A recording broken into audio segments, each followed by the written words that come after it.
Hello guys, welcome back to In 5 Minutes. We have already seen the working of the shift registers, and which you have seen the unidirectional bidirectional shift register as well as the parallel loading. And now in this session we are going to see small problems based on the shift registers. Now moving on to the very first problem, if let us say the question is to shift A, which is a hexadecimal number, from a 4-bit shift register, how much time it will take to shift this number A from 4-bit shift register, how much time it will take.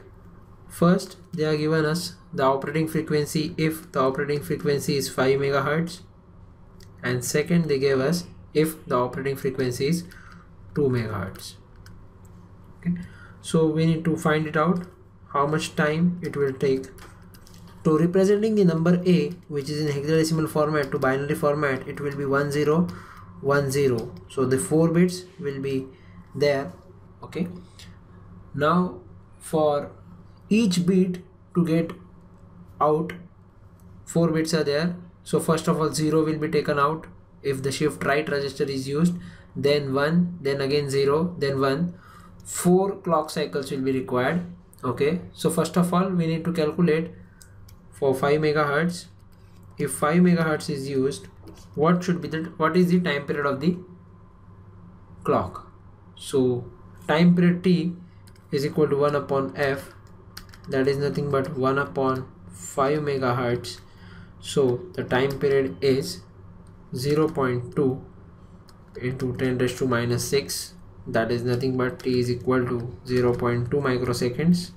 For 1 clock cycle we have 4 bits to be shifted, therefore to shift A, the total time required, therefore to shift A will be requiring 4 into 0.2, that is nothing but 0.8 microseconds.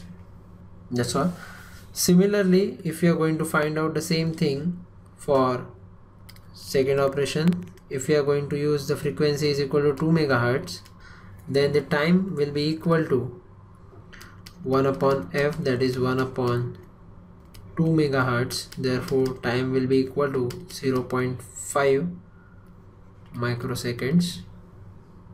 And once again 4 bits will be required to shift A, therefore time will be equal to 4 into 0.5, that is nothing but total time required if the frequency is 2 megahertz. Total time T will be equal to 4 into 5 microseconds, that is nothing but 2 microseconds is the total time required. We have a shift register here, so you can draw a diagram also that 4 places are there giving clock simultaneously. Clock is given to all and the number A is stored such a way that it is 1010 and it should be taken out from here. So for 4 clock cycles will be required, so this is the problem for that. So for 5 megahertz the time taken is very less, that is 0.8 microseconds. If we still reduce the frequency, time period will increase and it will take more time to take all the 4 bits out. 2 microseconds will be required. Moving on to the second problem. The problem is like that: calculate the time required to get QA QB 11.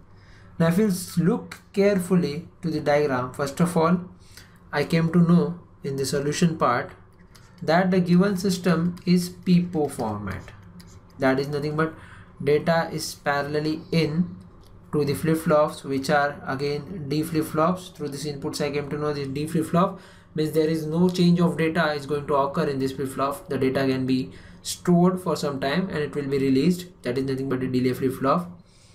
So initially I got 1 1 and the flip-flops are synchronous PIPO, and the next point is synchronous order, hence it will simply take only 1 clock pulse to get QA equal to 1 and QB equal to 1. So let us try to calculate the time period. For operating frequency given here is 1 megahertz, so therefore time will be equal to 1 upon F, that is nothing but 1 upon 1 into 10 raised to 6 hertz, that is nothing but time period will be equal to 1 microsecond.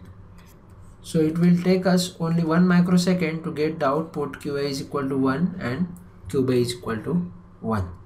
So first of all, you need to analyze the things. So you need to look at the diagram carefully, whether it is synchronous or asynchronous counter, and check out for the flip-flops and the frequency, and the problems can be easily solved with the help of this type of things. For more videos, stay tuned to In 5 Minutes, and thank you for watching.